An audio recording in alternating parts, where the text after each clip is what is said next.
Hey guys, tonight we're diving into a story that if you've ever felt dismissed by your own family, will cut a little too close. It starts at a dinner table, a familiar place, right? The warm smell of roast chicken, the clinking of forks against porcelain, the chatter that's supposed to feel like home. But in my case, that night in America, in the suburbs of a town where neighbors still wave, when you drive by it was anything but home. My daughter-in-law had a way of laughing that didn't just fill the room, it sliced through it. And I was the target. You probably won't survive this story if you've ever wondered what respect really means inside a family. So before you get comfortable, take a moment to watch the video and subscribe, but only if you really like what I'm doing here. I promise you'll find a piece of your own life in mine. Maybe you're in New York, maybe you're in a small town in Texas, or maybe you're listening from somewhere far beyond. Tonight we're connected by something universal, how families can build you up and how they can break you down. Now turn off the lights, maybe turn on the fan for some soothing noise, and let's comfortably embark on tonight's journey. The night begins with the table already set by my daughter-in-law. She had placed me at the far end, away from her and my son, like a guest in my own family. She'd chosen the chairs strategically, you could tell by the way she smiled, just a little too sharp when she gestured for me to sit. The seat was near the kitchen door, so every time the door swung, the cold draft from outside brushed my shoulder. It wasn't an accident. Some people say you can measure the respect of a family by where they place you at the table. People still debate whether that's superstition or psychology, but I know in that moment, it was pure intention. I could feel the grandchildren's eyes on me as I sat down. They looked confused, like they knew something wasn't right, but didn't dare say a word. My son kept busy pouring wine, his head lowered as though the details of liquid meeting glass were suddenly the most important thing in the world. And then she spoke. Careful with the plates, she said loudly, not to anyone in particular, but aimed at me. They're from the new set. Expensive. Some hands aren't as steady as they used to be. The words landed heavier than the food in the serving bowls. Everyone laughed politely, except me. My fork rested on the napkin, untouched. It wasn't the first time she had framed my age as a punchline. Americans like to say that families are about support, about generations, lifting each other up, but too often, older parents are treated like worn furniture kept around but not respected. Statistics even show that many aging parents feel ignored in their children's homes. That night, I became one of those statistics in real time. I wanted to respond, but the words lodged in my throat. I've always believed that dignity is not in shouting back, but in watching, waiting, letting the room reveal its truth. She thought her mockery would disappear into the clatter of cutlery, but I caught every note of it like a song out of tune.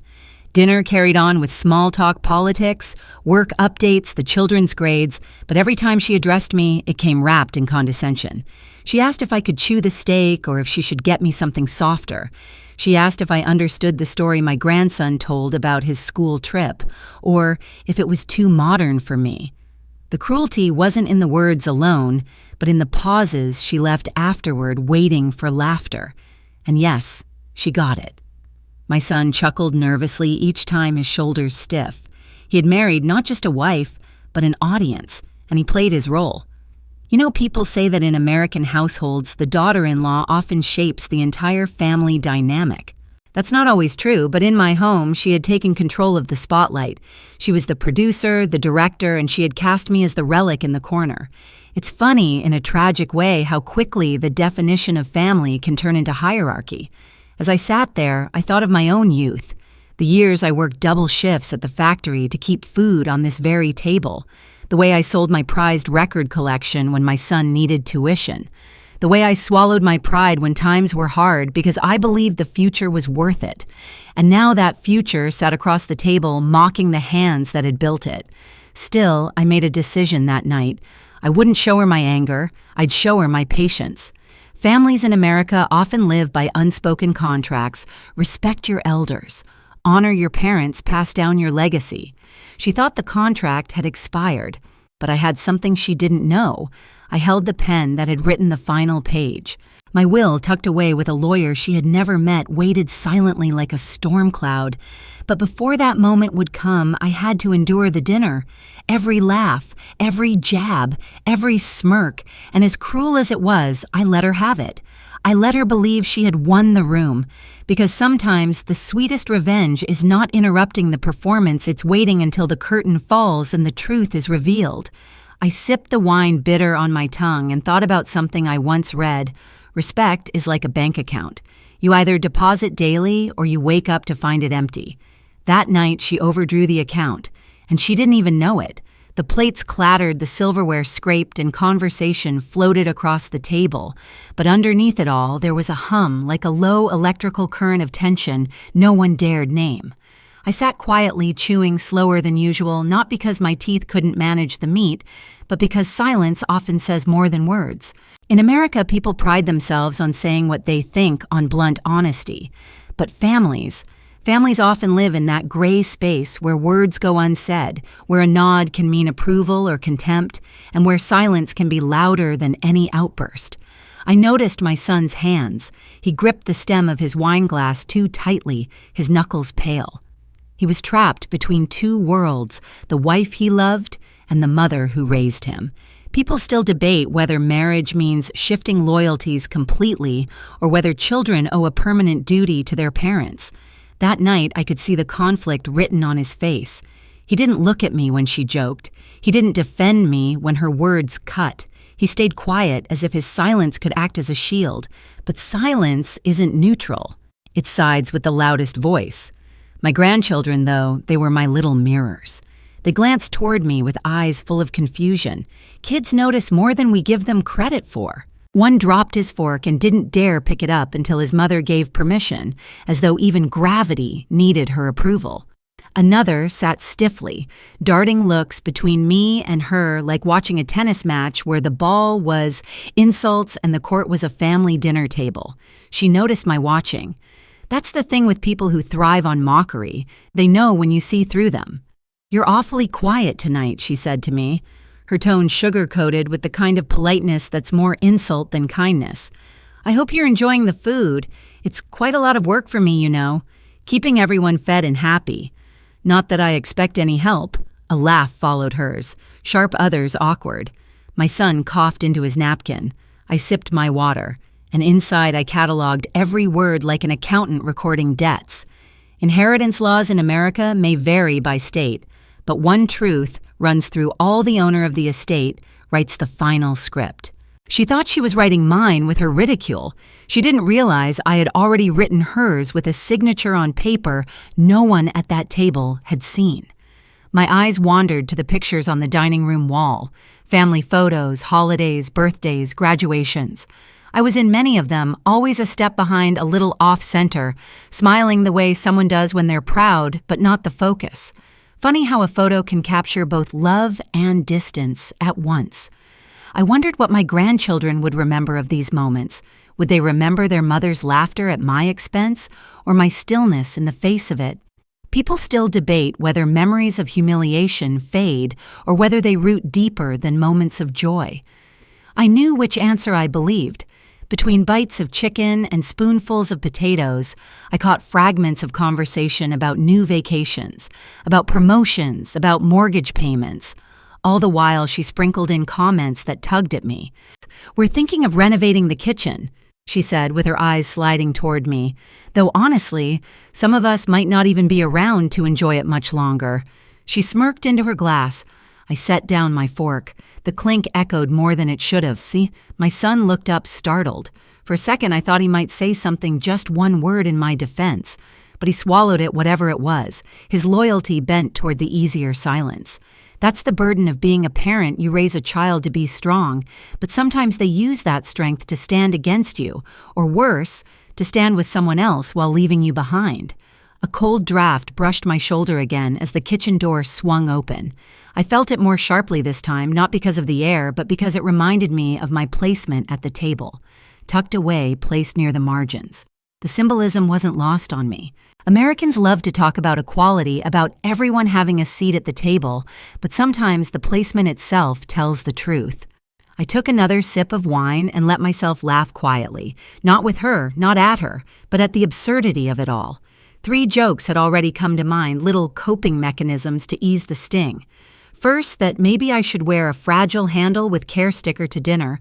Second, that I ought to ask for mashed potatoes in a baby food jar next time since my teeth were apparently a family concern.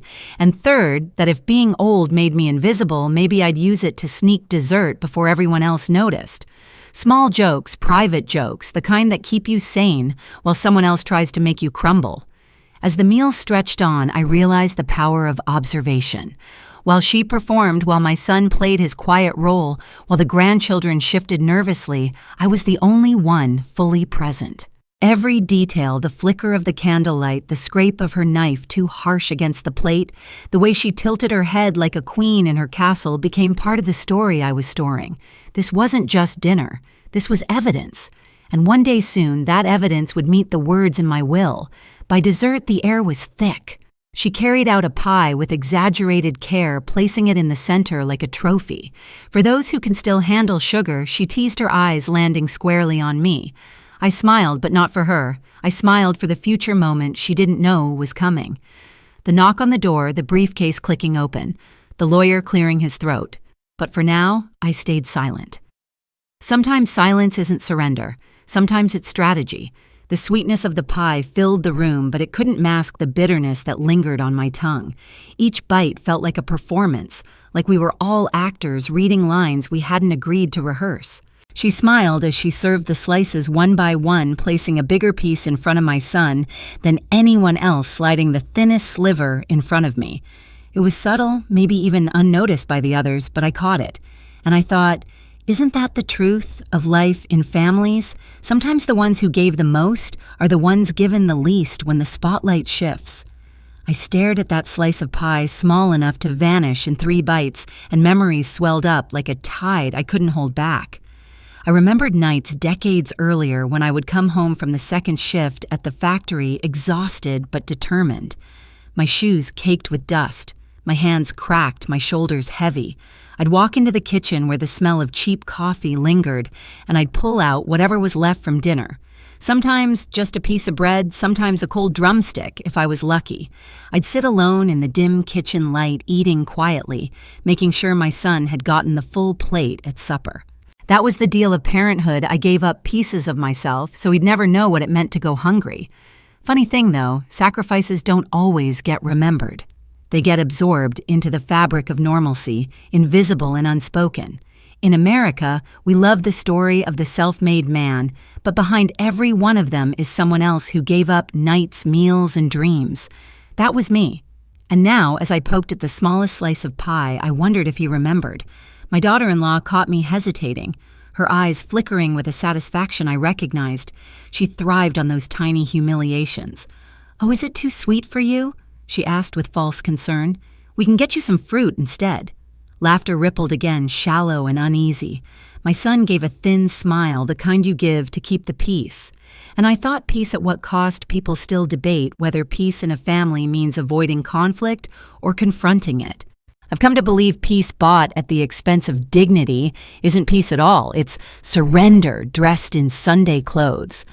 I forced myself to take a bite. The sugar hit my tongue, and the taste was almost metallic, tainted by her smirk.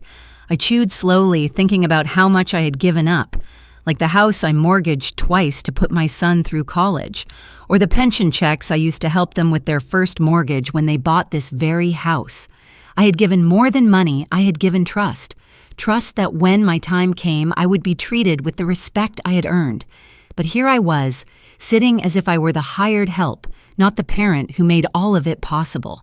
A memory flickered sharp and bright.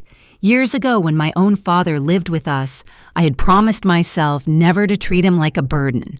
I remembered the day he asked me for help fixing the old radio. I had work to do, deadlines to meet, but I sat with him tinkering together until the static turned into music. He smiled like a boy that day. That's what love is. Not rolling your eyes at someone's slowness, but matching their pace for a while.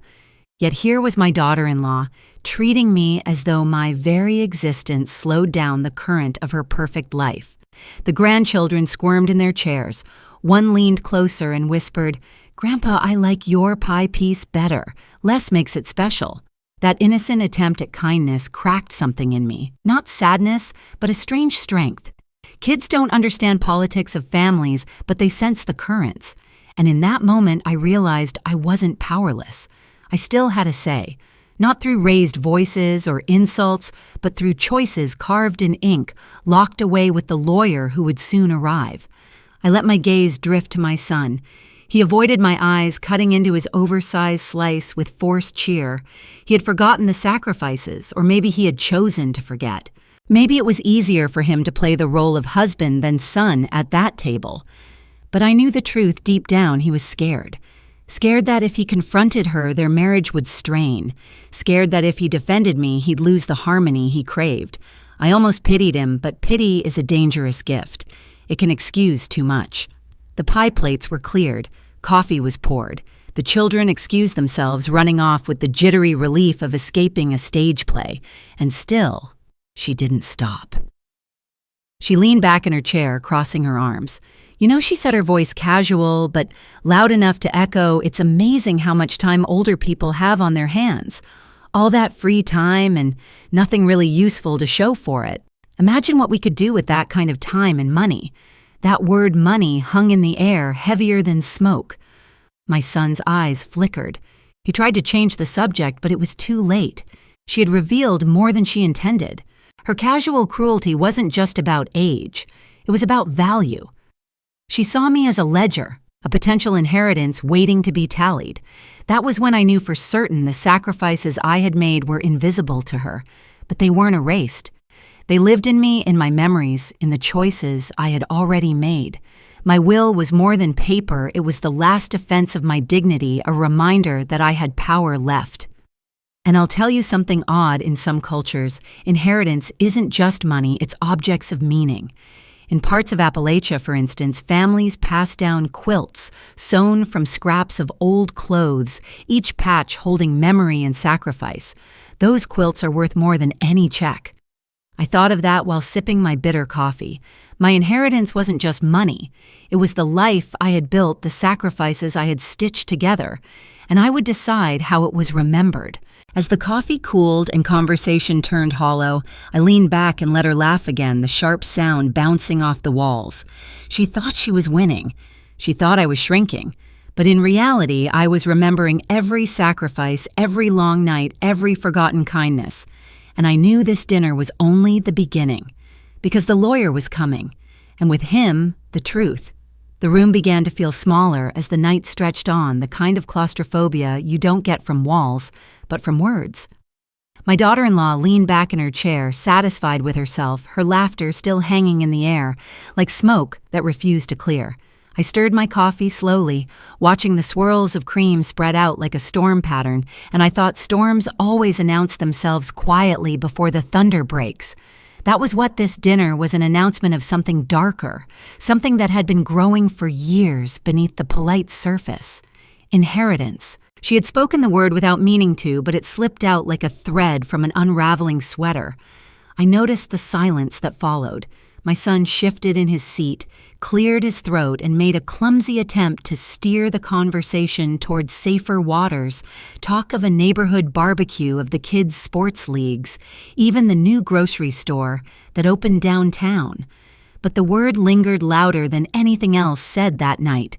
Money, legacy, property. In America, these words can glue families together or split them into bitter fragments. People still debate whether inheritances unite or destroy families, and sitting at that table, I was starting to see my answer unfold. She smirked at me again, tilting her head like a cat with a mouse in its paws.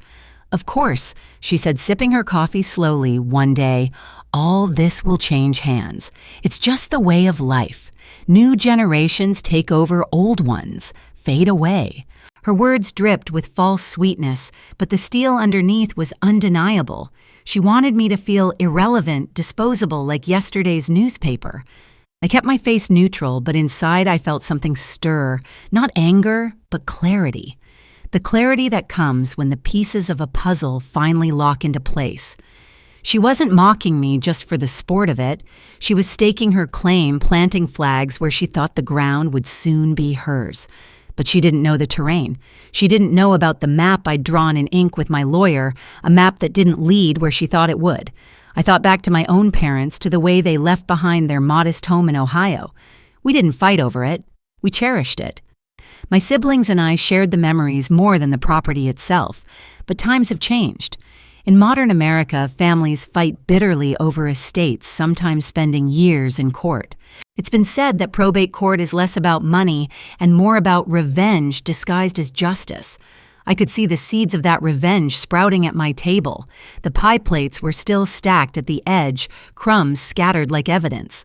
My daughter-in-law tapped her fingernails against her cup, each click deliberate. "We really do have to think about the future," she said, her voice floating into the silence. "About who's best equipped to manage things when the time comes. Some of us are better at handling responsibility than others." Her eyes never left mine. I smiled faintly, not giving her the satisfaction of a reaction. But I couldn't help the flood of thoughts that came with her words. Responsibility, she had never known the meaning of it. Responsibility was working double shifts to pay tuition. Responsibility was waking up at 3 a.m. to fix a leaking pipe, because calling a plumber was too expensive. Responsibility was selling the old pickup to cover medical bills. I had lived responsibility, worn it on my back for decades, and now she, with her manicured nails and her smug little smile, wanted to lecture me about it. The grandchildren peeked in from the hallway, their whispers mixing with the sound of the dishwasher starting its cycle. They were too young to understand inheritance, but they understood power. They sensed who had it, who didn't, who was being mocked and who was doing the mocking. Children may not remember every word, but they remember dynamics. Years later, those memories shape how they treat their own parents. I wondered, would they remember this night as the evening their mother taught them cruelty, or as the evening I quietly endured only to later remind everyone that dignity isn't given, it's chosen. I let my gaze travel to my son again. He looked weary, older than his years. Maybe it was the weight of his job, maybe it was the strain of marriage, but part of me knew it was the pressure of choosing sides. Some say sons are forever tied to their mothers. Others say marriage severs that tie completely. People still debate which is stronger, blood or vows. Watching him that night, I realized the debate wasn't theoretical. It was alive, sitting right across from me. The word inheritance replayed in my mind, and with it came another memory when my own grandfather passed. He left behind not just property, but a journal. In it, he wrote about family feuds, the mistakes he made, the things he wished he had done differently. It was his way of leaving not just money, but wisdom. I had carried that journal for years, underlining passages, learning from them. One line came to me now. What you leave behind is not what's engraved in stone, but what's carved in hearts. I wanted to believe that, but I also knew in my family stone and paper would matter too. The lawyer's face flashed in my mind, steady, calm, efficient. He knew every detail of my estate, every decision I had made. He was the keeper of my true intentions, the witness to my quiet rebellion. While she thought she was securing her future by mocking my present, I had already written her out of the script she thought belonged to her. I didn't respond to her baiting words. Instead, I folded my napkin neatly and set it beside my plate. "Dinner was fine," I said softly, almost too softly, but enough that she stiffened. She wanted me rattled. Instead, I was calm. That calmness was my weapon, sharper than anything she could have thrown at me. The air thickened as coffee cups emptied. The family shuffled awkwardly, conversations drifting to weather and work, but beneath it all, inheritance lingered like a shadow in the corner of the room. I leaned back, my heart steady, my mind clear. She thought tonight was hers, but the truth was, tonight was only the opening act. And when the lawyer arrived, the curtain would finally rise. She rose with a dramatic flourish, lifting her glass of wine like a stage actress ready to deliver her final monologue. The clinking of crystal against crystal rang out, but the sound wasn't celebratory. It was sharp, like a blade against stone. To the future, she set her lips curling into a smile that wasn't meant for anyone but herself. To the next generation, to those of us strong enough to carry this family forward. Her eyes slid to me deliberately, mockingly, as if the toast itself was designed to carve me out of the picture. The others followed along reluctantly, raising their glasses. My son's hand trembled ever so slightly as he lifted his knuckles whitening around the stem.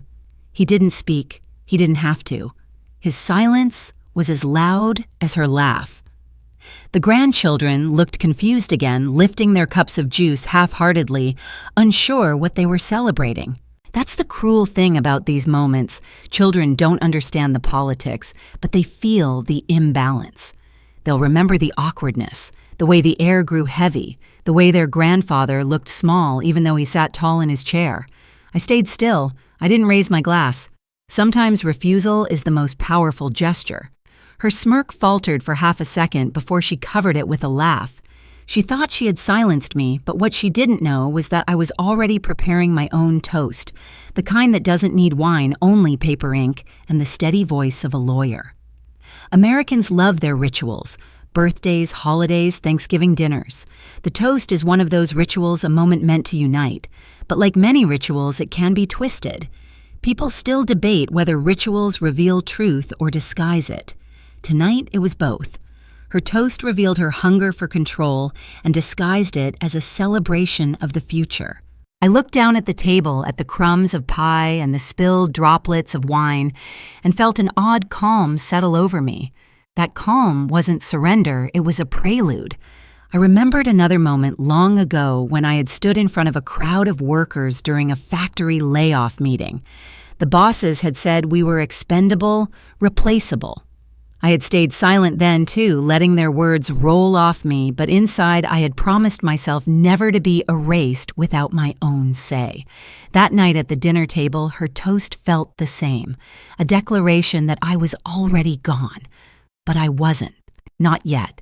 I forced myself to chuckle softly, a sound so out of place that it drew the table's attention. The future, I said slowly, my voice steady, is always closer than we think. I let the words hang there, vague enough to sound harmless, sharp enough to carry weight. My son glanced at me quickly, worry in his eyes as if he sensed I wasn't talking about birthdays or graduations. The grandchildren whispered to each other, one giggling nervously. I thought of them as the true next generation, the ones who would grow up carrying these memories. They deserve better than to inherit bitterness. They deserve to know that legacies weren't just measured in money, but in respect in how you treat those who came before you. In some cultures, ancestors are honored with shrines, offerings, and prayers. In modern America, too often ancestors are honored only with property values and squabbles. People still debate whether our culture lost something when we stopped kneeling before our elders. I believe it did. The toast ended, the glasses lowered, and conversation picked up again in fragmented sentences. But the atmosphere had shifted. Her words had made the tension explicit, dragging it into the open where no one could ignore it. She thought she was triumphant. She thought she had cemented her dominance. But I was smiling inside. Because when someone reveals themselves so clearly, you don't need to expose them, you only need to wait. I thought of my lawyer again, the way he had looked at me when I signed the final draft of my will. "Are you sure about this?" he had asked. And I had nodded steady, more sure than I've ever been, because my will wasn't written out of spite, it was written out of memory. It was a record of who had stood by me, who had mocked me, who had shown kindness when I least expected it. I glanced at the grandchildren again. Perhaps they would one day read that will and see more than just numbers. Perhaps they would see that their grandfather had noticed their nervous glances, their whispered kindness, their innocence in a storm of adult cruelty. I wanted them to inherit not just money, but a lesson: never let mockery be the loudest voice at the table. The clock on the wall ticked loudly each second, echoing like a countdown. I sipped the last of my coffee, bitter and lukewarm, and set the cup down firmly. My daughter-in-law leaned back, satisfied, as if she had finished her performance. But what she didn't realize was that the real show hadn't even begun. I stayed quiet for the rest of the evening, letting the others talk, laugh, shuffle dishes, and fold napkins. But in my mind, I kept replaying her words, her toast, her smirk. They were etched now, carved into the memory of that night, and soon they would stand in stark contrast to the revelation that was coming. Her toast was meant to bury me. Instead, it planted the seeds of her own undoing. The clinking of plates faded as the grandchildren slipped off to their rooms and the dishwasher hummed in the background. The house grew quieter, but that kind of quiet where tension still clings to the air, heavy and sharp like humidity before a thunderstorm. I sat there, my hands folded neatly on the table, while my daughter-in-law chattered on about her new plans, the kitchen renovation, the upcoming vacation, the way responsible people needed to take charge of family decisions. Every word was another needle slipped under my skin, but I didn't flinch, not once. Inside, though, I felt the pressure building. It's funny, isn't it? People say older parents mellow with age, that they become softer, more forgiving. But what they don't tell you is that age doesn't erase memory. If anything, it sharpens it. I remembered every insult, every dismissal, every time she had rolled her eyes when I spoke. I remembered the way she told my son once that his parents had lived their lives, and now it was their turn. I remembered birthdays where she barely looked at me, holidays where she positioned herself as the queen of the house, always higher in the pecking order than the very people who had built the foundation she stood on. People still debate whether bitterness grows with age or whether it fades, replaced by wisdom. I think the truth is both.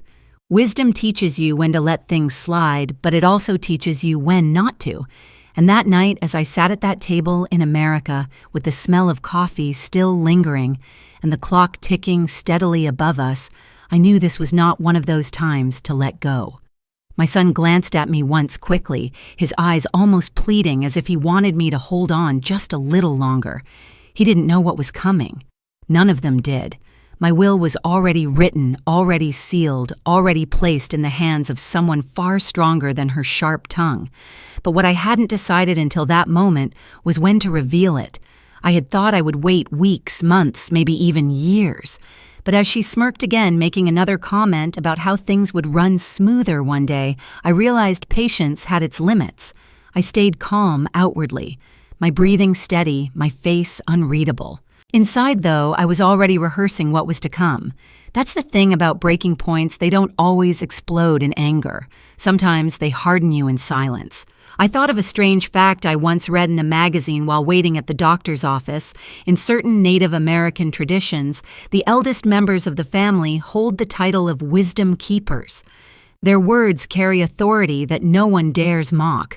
Compare that to modern America, where parents often become background noise in their children's households. That irony wasn't lost on me. I had gone from wisdom keeper to punchline in the span of a generation. She leaned back in her chair, sipping the last of her wine. "It's just reality," she said casually, her voice dripping with condescension. "The old make way for the new. That's life." I let the silence hang. Then I smiled, a small, steady smile that unsettled her more than any argument could. She wanted a reaction, but I gave her strategy. Because silence, when wielded properly, is louder than shouting. My mind wandered briefly to the lawyer, the papers locked away the signature that sealed her fate. I pictured his calm face, the way he had nodded when I told him to finalize it. He had reminded me that wills often spark arguments, sometimes tearing families apart. People still debate whether it's better to split things evenly or reward loyalty. I told him I wasn't rewarding loyalty or punishing betrayal. I was simply telling the truth in the only language people seem to respect, legal ink. And oh, how she would hate that truth. I leaned back, letting out a quiet laugh, my third of the night, though this one was softer, more controlled. It made her pause mid-sentence, her eyes narrowing. My son looked between us, uneasy, as if he could sense something shifting beneath the surface, but couldn't quite name it. Something funny. She asked, her tone sharp. "Just a thought," I said, simply keeping my voice even. "How quickly things can change." It was vague, harmless on the surface, but it made her lean forward slightly, her curiosity piqued. I could see it in her eyes. She hated not knowing what I meant. She thrived on control, on being the smartest in the room, and my calmness unnerved her more than any insult I could have thrown back. My son excused himself to check on the kids, leaving us momentarily face to face. She didn't waste the opportunity. "You know," she said, her voice low, "you should be grateful. We take care of you. You have a place here. Not everyone your age does." That word again, grateful. as if the roof over my head, bought partly with my own money, was a favor she extended, as if the years of sacrifice that built this life counted for nothing. I met her gaze steady and unblinking. "Gratitude is a two-way street," I said softly. She frowned, but before she could respond, my son returned muttering about the kids needing to get ready for bed. The moment slipped away, but not for me. It etched itself into the growing list of reasons why that lawyer's knock on the door would not just be justice, it would be poetry. The night was drawing to a close, but inside me the story was only beginning. My breaking point wasn't loud or dramatic. It was quiet, sharp, and irreversible. She thought she had defeated me at that table. She had no idea she had just written her own downfall. The front door creaked open with that familiar groan, and for a moment I thought it was one of the grandchildren sneaking out of bed. But then I saw him tall, steady, dressed in a dark suit that carried the weight of authority into the room. My lawyer. His briefcase gleamed under the chandelier light, polished like it had been waiting for this moment as much as I had. The air changed instantly. My son froze mid-step, his eyes darting toward me. My daughter-in-law's smile faltered for the first time that night, confusion flickering across her face. "Who's this?" she asked, her voice sharp but betraying a quiver she tried to hide. I leaned back in my chair, the calmest person in the room. "An old friend," I said, though friend wasn't the word she wanted to hear. The truth was, he was more than that tonight. He was the messenger of every decision I had carried in silence, every insult I had stored like coins in a jar, waiting for the day to pour them all out. He nodded respectfully to everyone, but when his eyes met mine, there was an unspoken understanding. This was the moment. He set the briefcase on the table, its metallic click cutting through the air, sharper than her cruel laugh had earlier. My daughter-in-law scoffed. "A lawyer? At dinner? Really?" She chuckled, but the sound was brittle, fragile. "This is ridiculous. Ridiculous." That was her word. But what she didn't know was that ridiculous moments sometimes mark the turning points of life. People still debate whether truth comes quietly or crashes down like a storm. Tonight it would do both. My son sat down nervous, his hands folded too tightly on the table. His loyalty wavered in the air like a candle flame about to be blown out. He wanted to say something, maybe to defend his wife, maybe to stop me, but the words stuck in his throat. The lawyer opened the briefcase, sliding out a stack of neatly organized papers. He didn't rush. He didn't need to. The sound of the clasps, the rustle of folders, each detail was deliberate, like a conductor raising the baton before the orchestra begins. The children peeked in from the hallway, whispering, sensing that something unusual, something big, was about to unfold. "I've been asked?" The lawyer began, his voice even calm, professional, to present a document tonight, a document that concerns the future of this family. My daughter-in-law let out a short, sharp laugh. "Future? What future are we talking about?" "We're having dinner." But I could see it in her eyes, fear creeping in, fast and unwelcome. She had built her power on assumptions, on believing that when I was gone, everything would naturally slide into her hands. She hadn't counted on me still holding the pen that could redraw the map. The lawyer cleared his throat. "This is the last will and testament prepared and finalized by your father."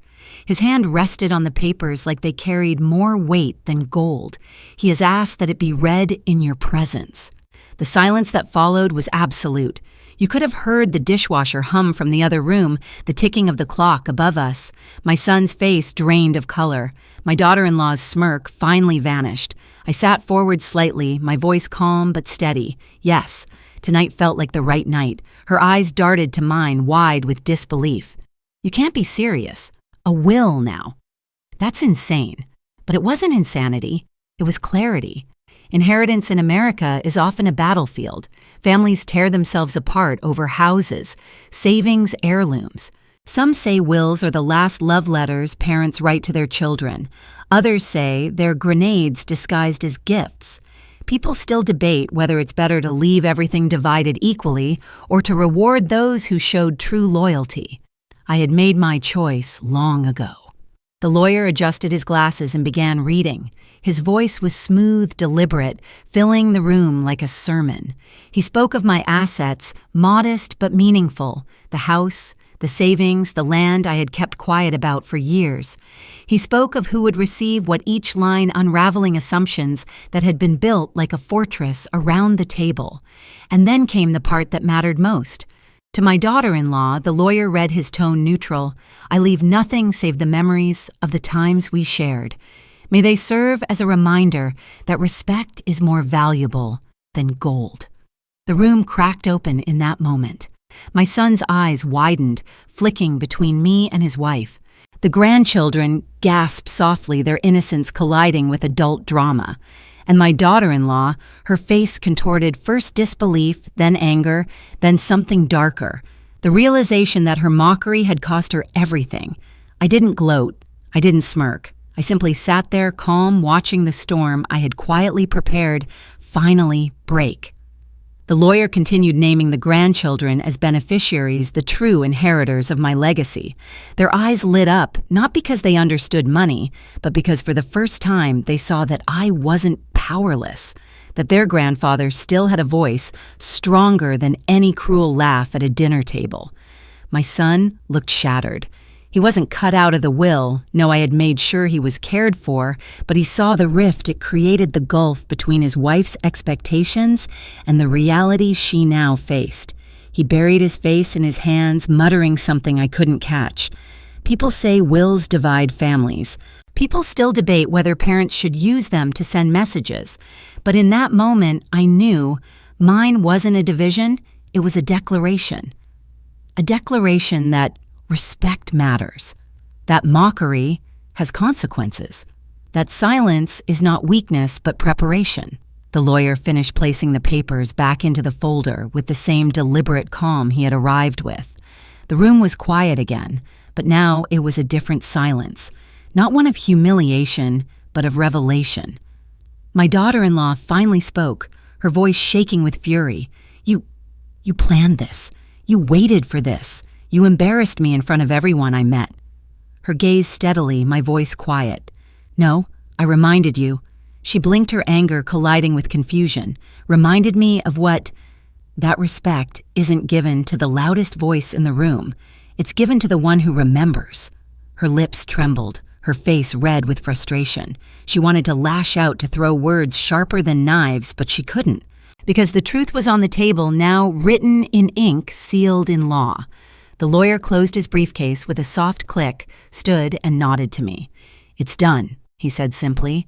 Then he left the door, shutting softly behind him. The room remained frozen. My son sat there, broken between love and loyalty. My grandchildren whispered quietly, their eyes wide with wonder. And my daughter-in-law sat in silence for the first time that night, her power stripped away, not by shouting, but by paper.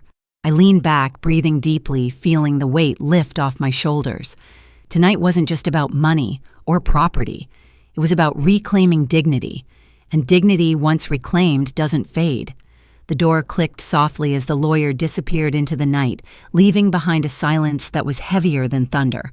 It wasn't the warm silence of a family winding down after dinner. It was the sharp, brittle kind that presses into your chest, daring you to breathe too loudly. The only sound was the tick of the clock above the mantel, each second stretching like a rope pulled tighter and tighter. My daughter-in-law sat frozen, her glass of wine still half raised in her hand. Her face had gone pale, the smug confidence she had worn all evening stripped away like a mask pulled off too suddenly. She opened her mouth closed. It opened it again, like a fish gasping for air, and then she found her voice. "You can't do this," she hissed, her voice low but trembling with rage. "You can't just humiliate me like that, in front of the children, in front of—" She gestured wildly, though the only people left in the room were her husband, her children peeking nervously from the hallway, and me. I didn't flinch. I folded my napkin carefully, placing it on the table as though I had just finished an ordinary meal. "I didn't humiliate you," I said quietly, my voice steady as the clock behind me. "You did that to yourself. All I did was make sure the truth matched the memories." Her eyes burned into mine, but she didn't speak right away. My son shifted uncomfortably, his hand rubbing at his temple. He looked older in that moment, as though the weight of years had suddenly landed on him all at once. "Dad," he muttered, almost a plea, but his voice broke before he could finish the thought. "Don't dad him," she snapped, turning on him sharply. "You knew about this, didn't you? You had to have known. You just sat there letting me." But she stopped herself, realizing she was saying too much.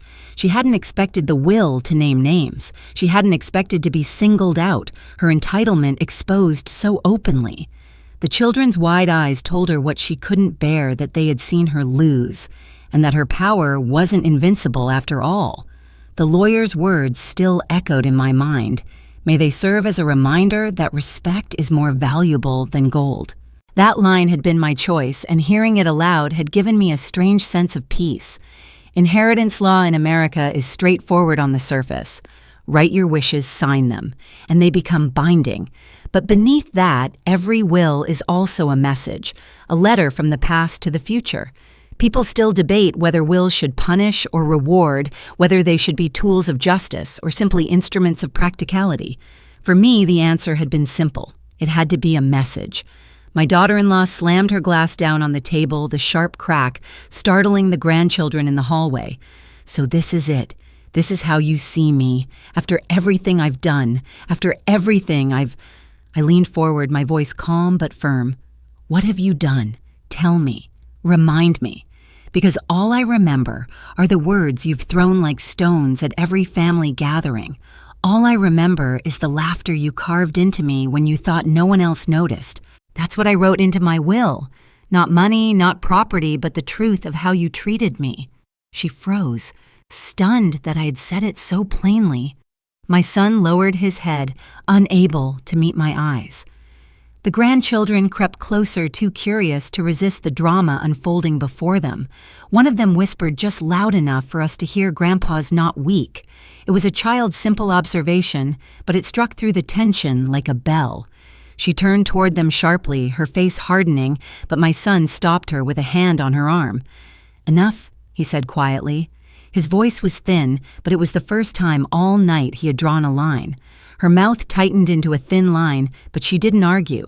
For once, she didn't have the upper hand. I let the silence stretch, giving her the chance to fill it. She didn't, and that was victory enough for me. I thought of something I had read once in a family psychology journal, that disrespect within families isn't just about words, it's about power. Some people seek to dominate the family narrative, rewriting history so they come out on top. Others seek to erase voices they find inconvenient.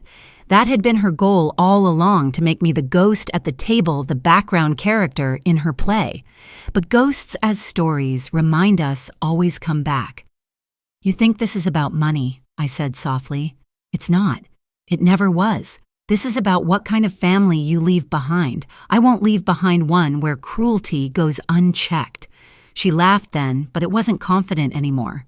It was brittle, sharp, the kind of laugh people use when they're cornered. "Cruelty. You're calling me cruel. I gave you a place to live." I raised a hand, and to my own surprise, she stopped talking. Maybe it was the firmness of the gesture, maybe it was the weight of the night finally pressing down on her. "You gave me a place to live in the house I helped buy," I said firmly. "You gave me nothing I hadn't already earned. Respect was the only thing I ever asked for, and that you withheld." Her face flushed red, but she didn't reply. My son stared at the table, ashamed. The children, still watching from the corner, whispered again. Grandpa's brave one said. It wasn't bravery, not really, it was necessity. But to them it looked like courage, and maybe that's what mattered most. The lawyer's papers still lay on the table, neat and unshakable. They were the final word, no matter how she argued. I felt a strange relief wash over me, like a man who had carried a burden too long and finally set it down. I knew the fallout would come. There would be shouting, later whispered arguments behind closed doors, perhaps even cold wars that stretched on for months. People still debate whether families ever recover from revelations like these. Some never do. But for me, the choice had been clear: better to risk breaking the family than to let it rot quietly under the weight of disrespect. I leaned back in my chair, exhaling slowly, letting my words settle into the air like dust after a storm. Tonight was necessary, I said, finally, my voice barely above a whisper, because I won't let the story of my life be rewritten by anyone else's laughter. And for the first time in years, I felt taller than the chair I sat in. The room didn't recover quickly. My daughter-in-law stayed stiff, her arms crossed over her chest as though she could shield herself from the invisible weight pressing down on her. My son still wouldn't meet my eyes. The children had retreated a little whispering in the hallway, but I could see them peeking around the corner, curiosity mixed with fear. The silence was no longer awkward. It was radioactive, charged with the kind of energy that makes people's voices tremble when they finally speak. "You've ruined this family," she spat, suddenly breaking the silence like glass shattering on the floor. "Do you know what you've done? You've turned my children against me. You've embarrassed me in my own home. I raised my hand again, calm but firm. "No," I said softly, cutting through her tirade. "I didn't ruin this family. I only held up a mirror." Her eyes widened, furious, but she had no comeback ready. My son shifted uncomfortably, clearing his throat as though he wanted to speak but couldn't find the courage. I almost pitied him, caught between his wife and his father, but pity was no use now. Choices had been made, and consequences had arrived.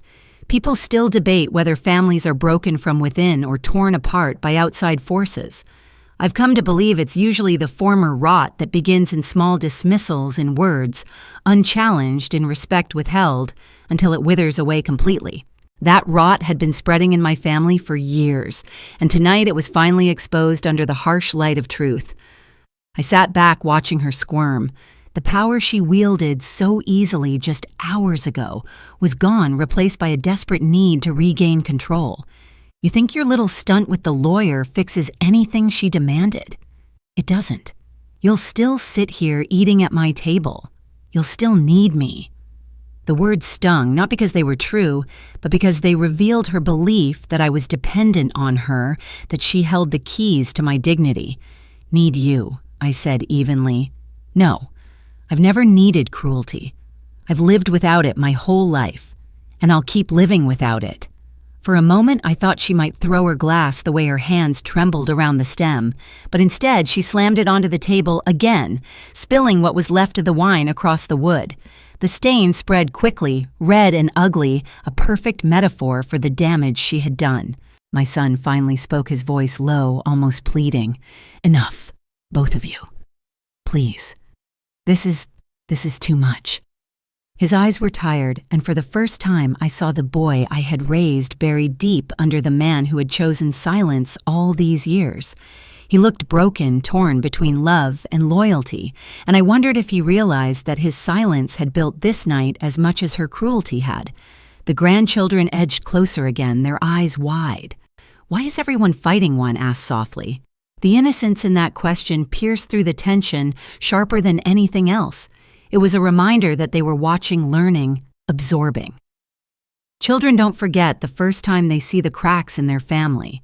People still debate whether children are resilient enough to forget, but I believe they carry these moments forever, shaping how they treat others, shaping how they'll treat their own parents one day. I looked at them, softening my voice. "We're not fighting," I said gently. "We're remembering what respect looks like." Their little faces tilted in confusion, but I knew the seed had been planted. One day they'd understand. The lawyer's absence was felt in every corner of the room, his calm authority replaced by raw emotion. The papers he left behind sat neatly on the table, glowing under the lamplight, as if daring anyone to challenge them. My daughter-in-law stared at them like they were poison. My son avoided them entirely. I alone looked at them with peace. I thought of another fact I had read once about how in some cultures, wills are read aloud by the entire community, not just the family. That way, the truth isn't hidden in whispers, but known by all accountability spread across many years. Maybe that was what I had done tonight, invited witnesses who would carry the memory. Not neighbors, not lawyers, but my grandchildren. They would never forget this night. My daughter-in-law finally broke again, her voice cracking this time. "You've always hated me. That's what this is. Admit it. You never thought I was good enough for your son." I studied her face, and for once I saw not just anger, but fear. Fear of losing control, fear of losing the narrative she had carefully built. "I never hated you," I said calmly. "But respect isn't given because of a title. Being a wife doesn't earn you respect. Being kind does." Her lips trembled. She wanted to lash out again, but the words weren't coming. Maybe because deep down she knew I was right. My son rubbed his face with his hands, muttering, "This isn't how tonight was supposed to go." "No," I said quietly.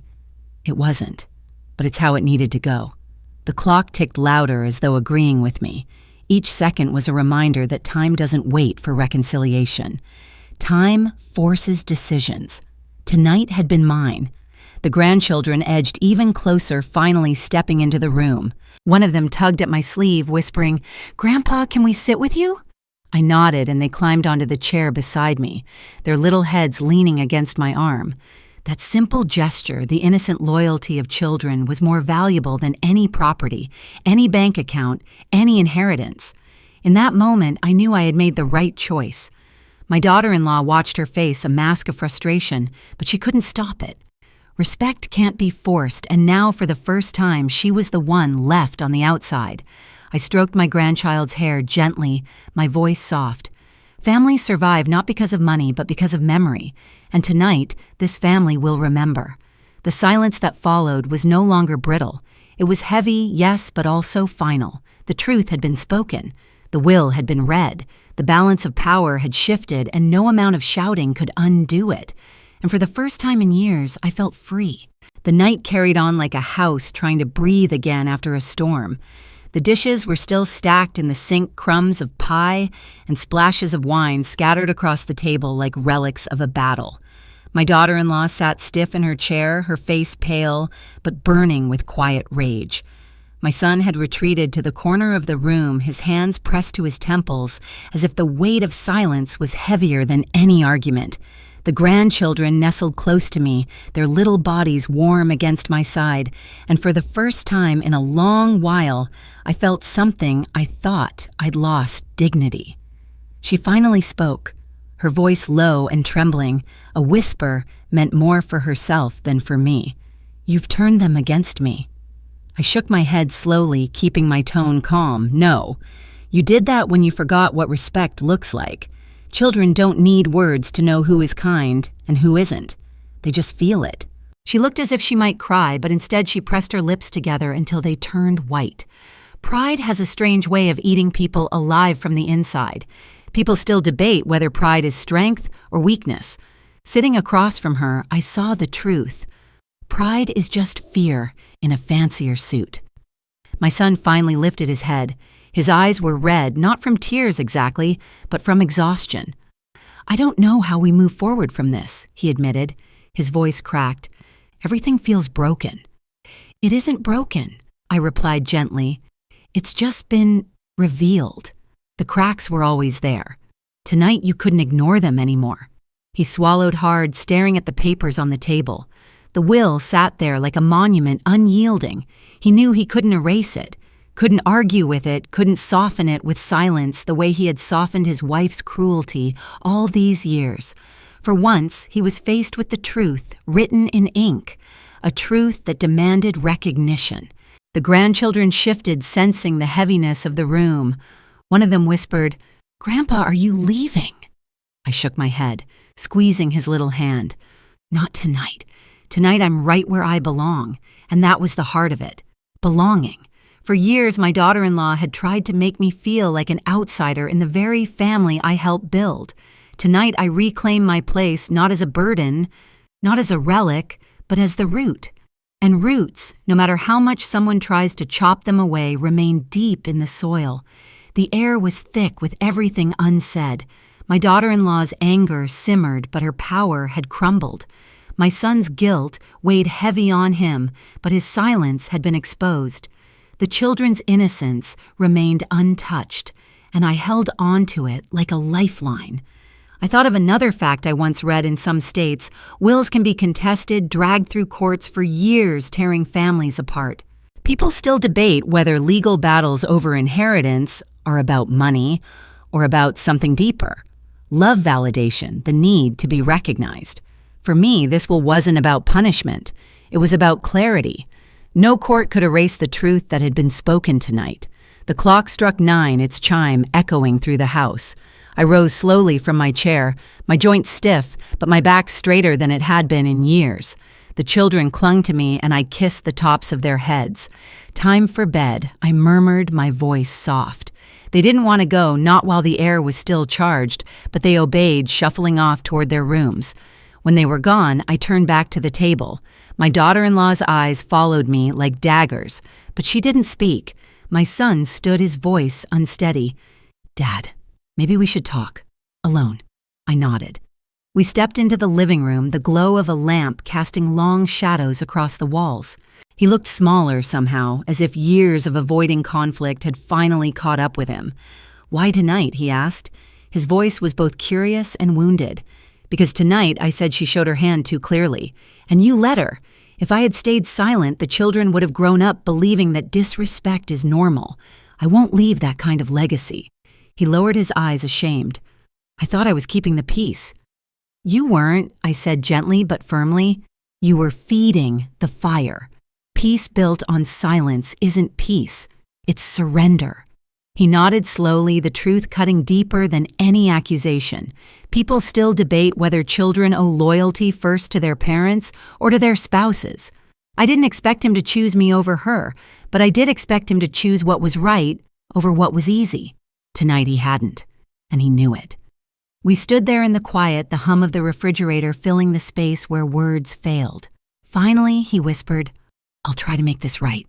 "That's all I ask," I replied. When I returned to the dining room, my daughter-in-law was still seated, her face pale and rigid. She didn't look at me. She didn't need to. The message had already been delivered. The power she had once flaunted was gone, replaced by a silence that would haunt her long after tonight. I gathered my coat, ready to leave. As I reached for the doorknob, I paused, turning back one last time. "Respect," I said softly, almost a whisper. "It's the only inheritance worth fighting for." And with that, I stepped into the cool night air. The stars above were clear. The air crisped the world outside, so much quieter than the storm I had just left behind. I walked slowly down the path, each step steady, each breath full. Tonight, I hadn't just changed a will, I had reclaimed myself. People will still debate tomorrow. My son will wrestle with guilt. My daughter-in-law will nurse her pride. The grandchildren will carry the memory of a night when their grandfather showed them what strength really looks like. But me, I will sleep soundly for the first time in years, because dignity once taken back is never lost again. The night outside my window is calm now, softer than the voices that filled that dinner table, and I can feel my body finally settling. The storm has passed, the lawyer's words have already begun to fade into memory, and what lingers is not anger, but release. Sometimes dignity comes back to us not in grand victories, but in quiet reminders that we are still here, still strong, still able to write the ending to our own story. I think often about families, about how fragile they can be, and how easily words cut deeper than any blade. People say time heals, but I've learned that time only heals what is treated with honesty. Tonight, honesty walked into that house with a briefcase, and with it came the chance to breathe again. My son will wrestle with his silence, my daughter-in-law with her pride. But the children, they will remember a grandfather who refused to disappear. And maybe one day, when they sit at their own dinner tables, they will recall this night and choose kindness instead of cruelty. For you, listening now, wherever you are, maybe you're sitting in a small apartment in Chicago, maybe you're lying in bed in California, maybe you're half a world away. I hope this story reminds you that your voice, no matter how quiet, matters. You don't have to shout to be heard. Sometimes the calmest word carries the furthest. So thank you for staying with me, for giving your time to walk through this journey of betrayal, revelation, and dignity regained. Your support is what makes these stories possible, and I'm grateful for each of you who listen, who comment, who share a piece of yourselves in return. Good night, friends. Sleep well. Let the world grow softer around you. And remember, respect is the only inheritance worth keeping.